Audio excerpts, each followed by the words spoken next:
பொன்னியின் செல்வன் இரண்டாம் பாகம் சுழற்காற்று. அத்தியாயம் 4. நள்ளிரவில். இரவு போஜனம் ஆன பிறகு வந்தியத்தேவன் கலங்கரை விளக்கின் தலைவரை தனிப்படச் சந்தித்து இலங்கைக்குத்தான் அவசரமாகப் போக வேண்டும் என்பதை தெரிவித்தான். தியாகவிடங்க கரையர் என்னும் பெயருடைய அப்பெரியவர் தமது வருத்தத்தைத் தெரிவித்தார். இந்தக் கரையோரத்தில் எத்தனையோ பெரிய படகுகளும் சிறிய படகுகளும் ஒரு காலத்தில் இருந்தன. அவையெல்லாம் இப்போது சேதுக்கரைக்குப் போய்விட்டன. இலங்கையில் உள்ள நமது சைன்யத்தின் உதவிக்காகத்தான் போயிருக்கின்றன. எனக்குச் சொந்தமாக 2 படகுகள் உண்டு. அவற்றில் ஒன்றில் நேற்று வந்த 2 மனிதர்களை ஏற்றிக்கொண்டு என் மகன் போயிருக்கிறான். அவன் எப்போது திரும்பி வருவான் என்று தெரியாது. என்ன செய்யட்டும் என்றார். அந்த மனிதர்கள் யார்? அவர்கள் ஒரு மாதிரி ஆட்கள் என்று தங்கள் குமாரி கூறினாளே. ஆமாம், அவர்களைக் கண்டால் எனக்கும் பிடிக்கவில்லைதான். அவர்கள் யார் என்பதும் தெரியவில்லை, எதற்காகப் போகிறார்கள் என்பதும் தெரியவில்லை. பழுவேட்டரையரின் பனை இலச்சினை அவர்களிடம் இருந்தது. அப்படியும் நான் என் மகனைப் போகச் சொல்லியிருக்க மாட்டேன். ஆனால் என் மருமகள் மிகப் பணத்தாசை பிடித்தவள். பை நிறைய பணம் கொடுப்பதாக அவர்கள் சொன்னதைக் கேட்டுவிட்டு புருஷனைப் போக வேண்டும் என்று வற்புறுத்தினாள். இது என்ன ஐயா வேடிக்கை? வீட்டில் உலக அனுபவம் இல்லாத ஒரு சிறு பெண் சொன்னால் அதைத்தான் உங்கள் மகன் கேட்க வேண்டுமா என்றான் வந்தியத்தேவன். பிறகு சிறிது தயக்கத்துடன், மன்னித்துக் கொள்ளுங்கள், அது தங்கள் குடும்ப விஷயம் என்றான்.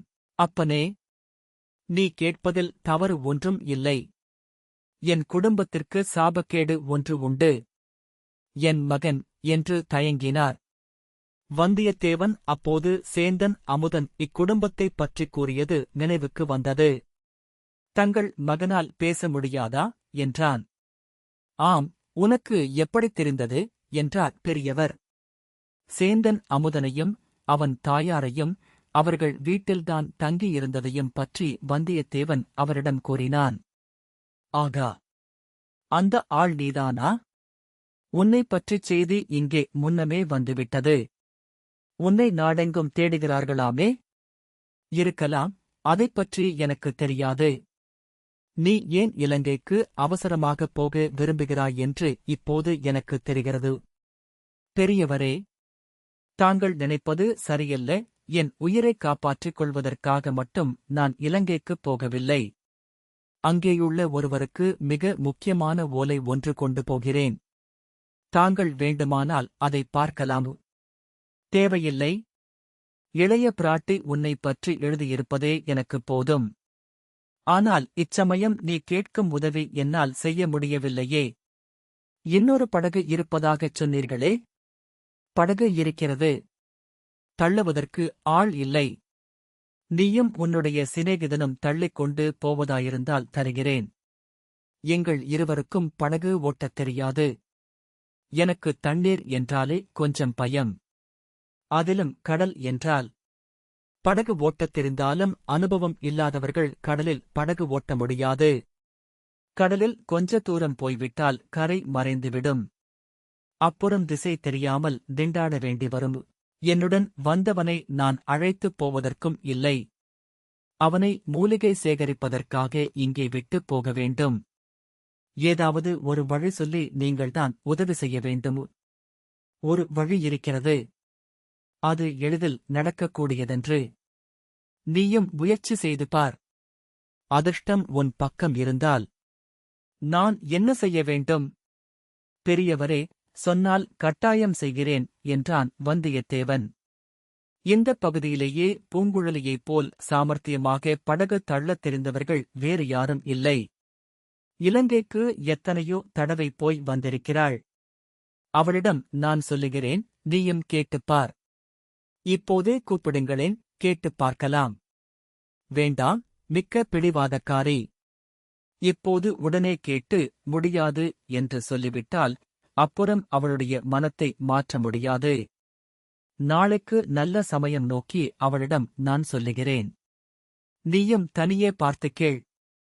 இவ்விதம் தியாகவிடங்க கரையர் கூறிவிட்டு கலங்கரை விளக்கை நோக்கிச் சென்றார். அவருடைய வீட்டுத் திண்ணையில் வந்தியத்தேவன் படுத்தான்.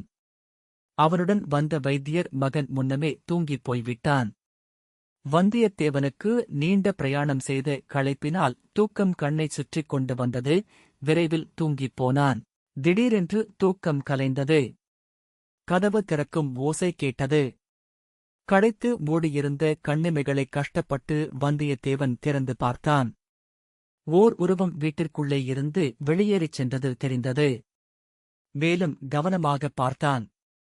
அது ஒரு பெண்ணின் உருவம் என்று கண்டான்.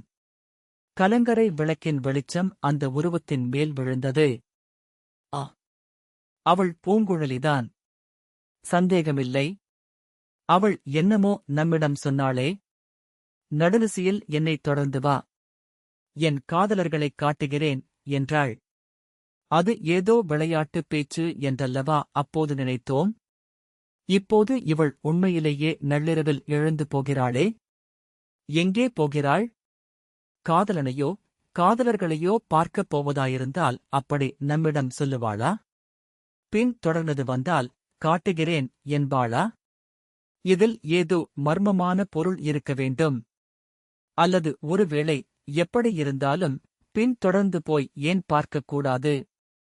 நாளைக்கு இவளிடம் நயமாகப் பேசி இலங்கைக்கு படகு தள்ளிக்கொண்டு வரச் சம்மதிக்கப் பண்ண வேண்டும். அதற்கு இப்போது இவளைத் தொடர்ந்து போவது உதவியாயிருக்கலாம். ஏதாவது இவளுக்கு அபாயம் வரக்கூடும். அதிலிருந்து இவளைக் காப்பாற்றினால் நாளைக்கு நாம் கேட்பதற்கு இணங்கக்கூடும் அல்லவா? வந்தியத்தேவன் சத்தம் செய்யாமல் எழுந்தான். பூங்குழலி போகும் வழியை பிடித்துக் கொண்டே போனான். சாயங்காலம் சேற்று பள்ளத்தில் விழுந்தபோது அடைந்த அனுபவம் அவனுக்கு நன்றாய் ஞாபகம் இருந்தது. அம்மாதிரி மறுபடியும் நேர்வதை அவன் விரும்பவில்லை. ஆகையால் பூங்குழலியை அவன் பார்வையிலிருந்து தவற விட்டுவிடக்கூடாது. கலங்கரை விளக்கிலிருந்து கொஞ்ச தூரம் வரை வெட்ட வெளியாக இருந்தது. ஆகையால் பூங்குழலியின் உருவமும் தெரிந்து கொண்டிருந்தது. அவள் போன வழியே போவதில் கஷ்டம் ஒன்றும் இல்லை.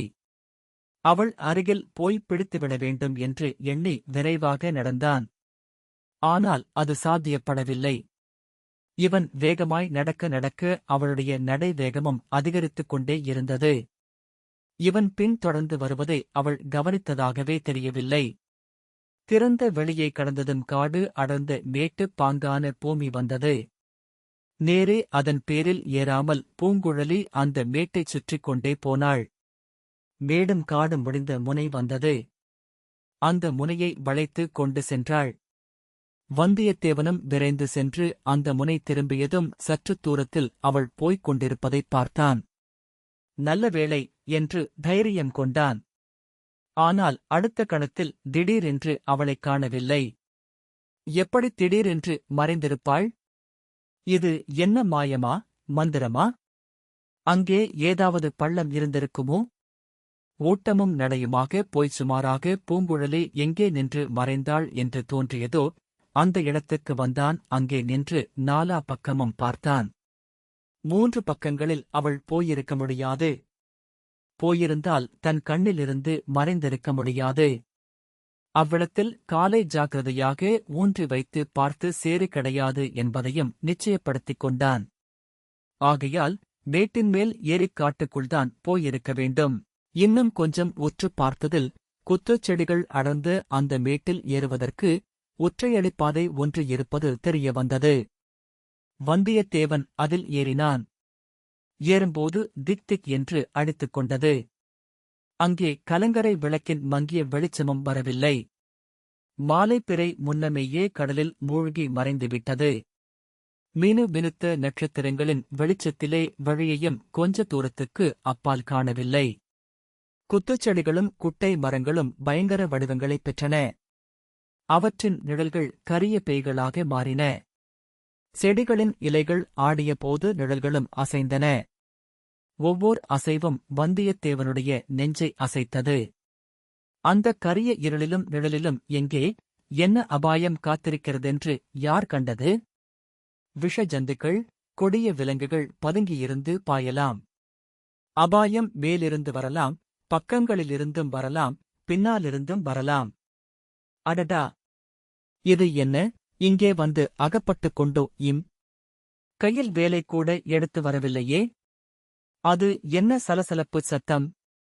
அந்த மரத்தின் மேல் தெரியும் அந்த கரிய உருவம் என்ன?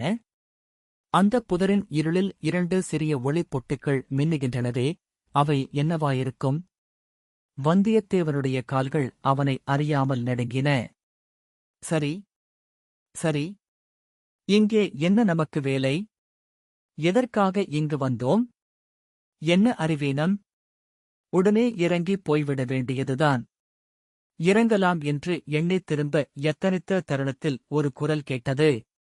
நெஞ்சைப் பிளக்கும் குரல், பெண்ணின் குரல். ஒரு விம்மல் சத்தம். பிறகு இந்த பாடல். அலை கடலும் ஓய்ந்திருக்க. அகக்கடல்தான் பொங்குவதேன்? நிலமகளும் துயிலுகையில் நெஞ்சகந்தான் விம்முவதேன்? வந்தியத்தேவன் அம்மேட்டிலிருந்து கீழே இறங்கிச் செல்லும் யோசனையை விட்டுவிட்டான். குரல் வந்த இடம் நோக்கி மேலே ஏறினான். விரைவில் மேட்டின் உச்சி தெரிந்தது. அங்கே அவள் நின்று கொண்டிருந்தாள். பூங்குழலிதான். பாடியது அவள்தான். வானத்தில் சுடர்விட்ட நட்சத்திரங்களைப் பார்த்துக் கொண்டு பாடினாள். அந்த விண்மீன்களையே அவளுடைய பாட்டைக் கேட்கும் ரசிக மகாசபையாக நினைத்துக் கொண்டு பாடினாள் போலும். நட்சத்திரங்களில் ஒன்று தூமகேது. அதிலிருந்து கிளம்பிய கதிரின் கத்தை நீண்ட தூரம் விசிறி போல் விரிந்து படர்ந்திருந்தது. மேட்டின் உச்சியில் அப்பெண்ணின் நிழல் வடிவமும் அவளுடைய குரலும் கீதமும் வானத்தில் தூமகேதுவும் சேர்ந்து வந்தியத்தேவனை தன்வயமுழக்கச் செய்தன. அவனுடைய கால்கள் அவனை உச்சிமேட்டில் கொண்டு போய்ச் சேர்த்தன. பூங்குழலிக்கு எதிரில் நேருக்கு நேராக அவன் நின்றான். அவளுக்குப் பின்னால் வெகு தொலைவு என்று காணப்பட்ட இடத்தில் கலங்கரை விளக்கின் சிவந்த ஒளி தோன்றியது. அதையொட்டி விரிந்த கடல் பறந்து கிடந்தது. கடலுக்கு எல்லையிட்டு வரையறுத்தது போல் வெள்ளிய அலைக்கோடு நீண்டு வளைந்து சென்றது. வந்துவிட்டாயா? தென்னையில் கும்பகர்ணனைப் போல் தூங்கினாயே என்று பார்த்தேன். வீட்டுக்கதவு திறந்த சத்தம் கேட்டு விழித்துக் கொண்டேன். நீ விடுவிடு என்று நடந்து வந்துவிட்டாய். திரும்பியே பார்க்கவில்லை. அம்மம்மா, உன்னைத் தொடர்ந்து ஓடி வருவது எவ்வளவு கஷ்டமாய்ப் போய்விட்டது? எதற்காகத் தொடர்ந்து வந்தாய்? நல்ல கேள்வி. நீதானே வரச் சொன்னாய். மறந்துவிட்டாயா? எதற்காக வரச் சொன்னேன்? உனக்கு நினைவு இருக்கிறதா? நினைவு இல்லாமல் என்ன? உன் காதலர்களைக் காட்டுவதாகச் சொன்னாய். எங்கே உன் காதலர்கள்? காட்டு, பார்க்கலாம். அதோ உனக்குப் பின்னால் திரும்பிப் பார் என்றாள் பூங்குழலி.